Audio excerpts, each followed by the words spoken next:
Imagine two people, Sarah and Tom. They sit in the same open plan office, their monitors back to back. Same software development team, tackling similar bugs, tackling similar features.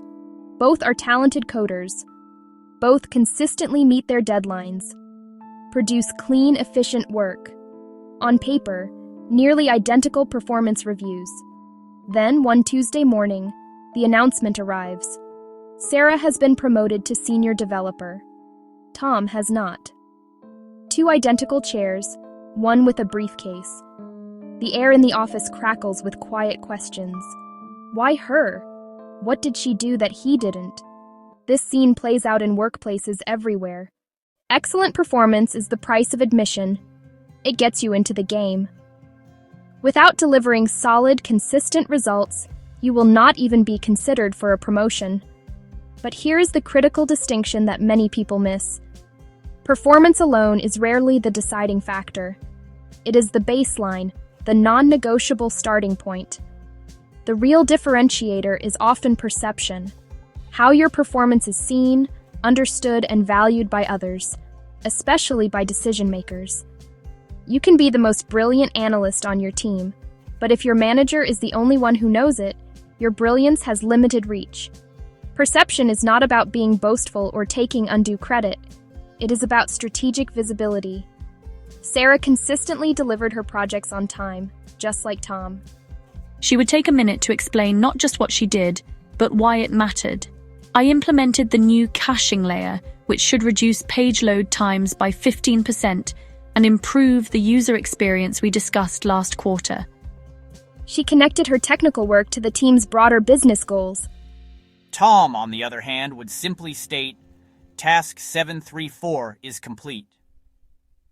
Both did the work, but Sarah framed her contribution in a way that demonstrated her understanding of the bigger picture, a key trait managers look for in a leader. Managers are busy.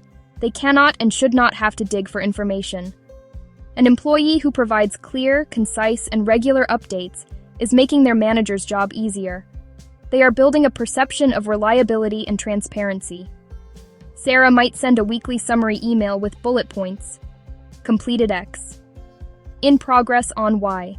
Facing a small hurdle with Z, but I have a plan to resolve it by tomorrow. Next up is A.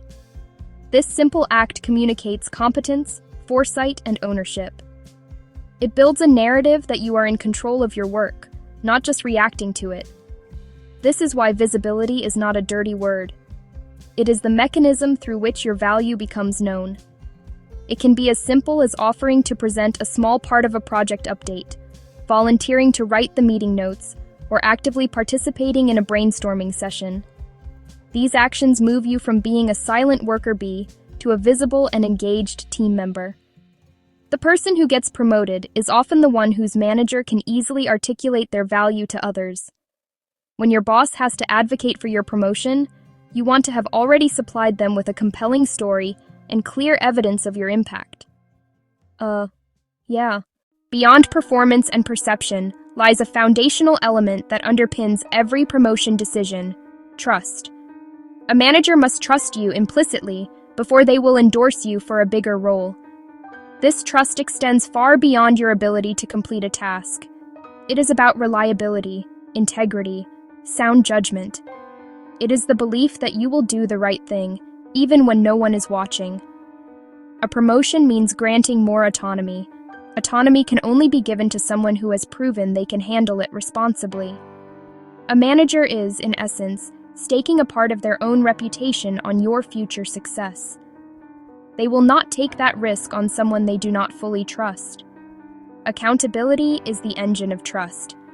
It means taking ownership of your responsibilities from start to finish. It is about keeping your promises.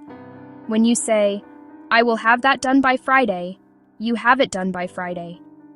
If a problem arises that threatens the deadline, you do not wait until Friday morning to announce it. An accountable employee raises the flag early, communicates the challenge, and proposes a solution. I've hit an unexpected issue with the data import. I believe I can still meet the deadline, but I may need an hour of Jane's time to review it. Can you help me coordinate that? This behavior does not show weakness. It shows maturity and a commitment to the outcome. Contrast this with an employee who consistently makes excuses or shifts blame. It wasn't my fault. The other team gave me the wrong information. I had too many meetings. This erodes trust. A manager thinks, if I give this person more responsibility, will they own the failures as readily as the successes? Leaders are accountable for the results of their entire team.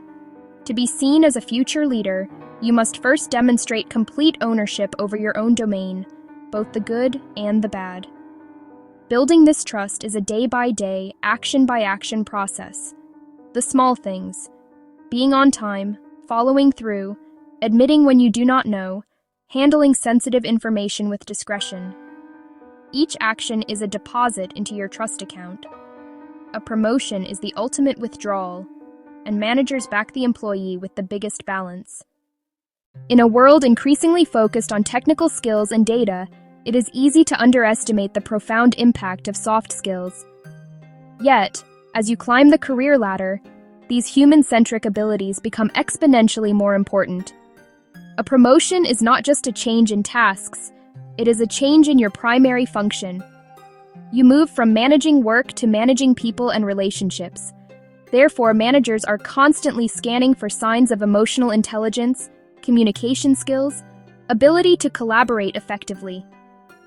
They are looking for the person who makes the entire team better, not just the one who is individually brilliant in isolation.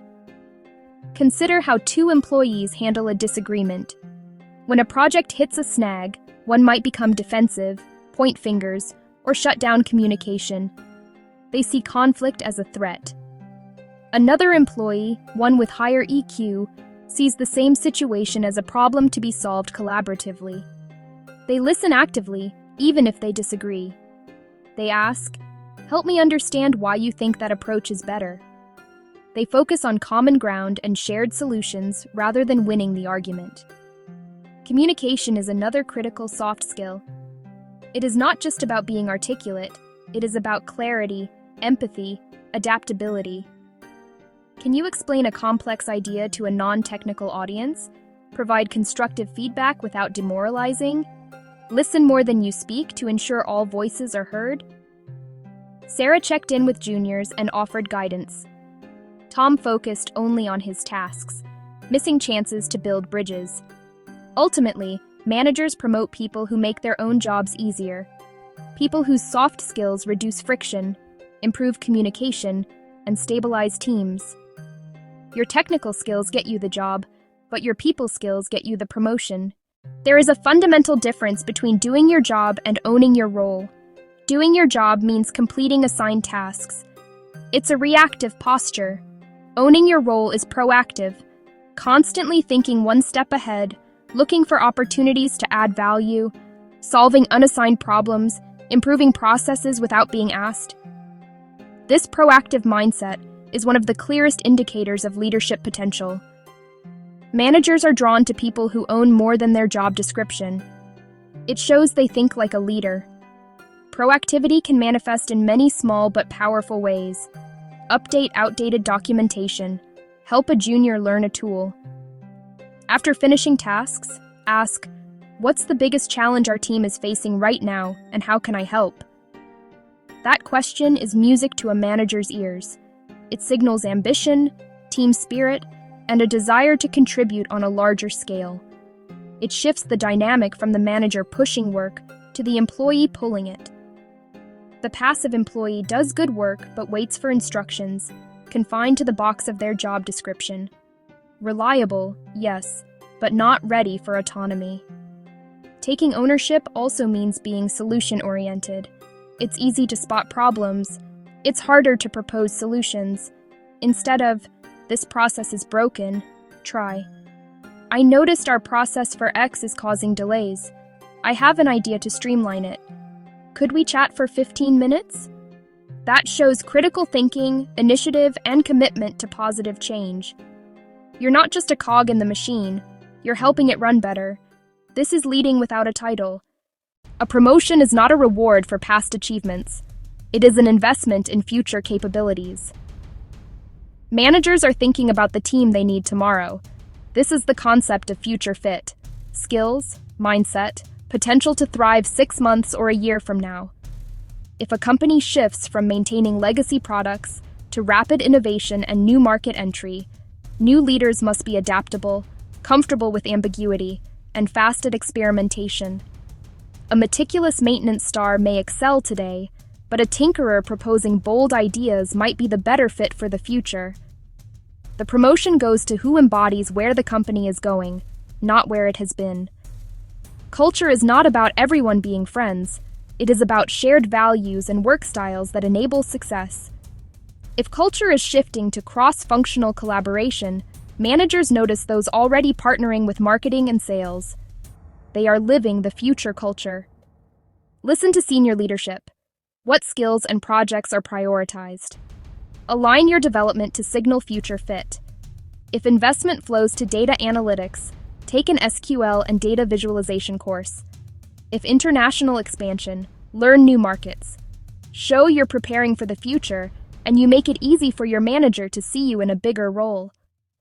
Understanding the real rules of promotion is the first step. The next is taking deliberate, consistent action. You do not need a grand gesture. Build your case with small, intentional habits. The journey to the next level begins tomorrow, with simple choices. Here are 5 practical steps. First, make your work visible. Visibility is not bragging. It is responsible communication. Each week, write 3 bullets: what you accomplished, how it helped team goals, and what's next. Second, build trust through accountability. Pick one small promise and over-deliver. If you hit a roadblock, communicate early with a proposed solution. These acts compound into a powerful reputation. Third, practice proactive ownership. Find one nagging team problem and propose a simple fix this week. Finally, invest in your human skills. Have one meaningful conversation daily. Listen first. Offer help without expecting anything in return. These won't show on a dashboard, but they make you a viable leader. Remember, promotion is not a prize for past work. It is a vote of confidence in your future potential. Build your case, one consistent action at a time.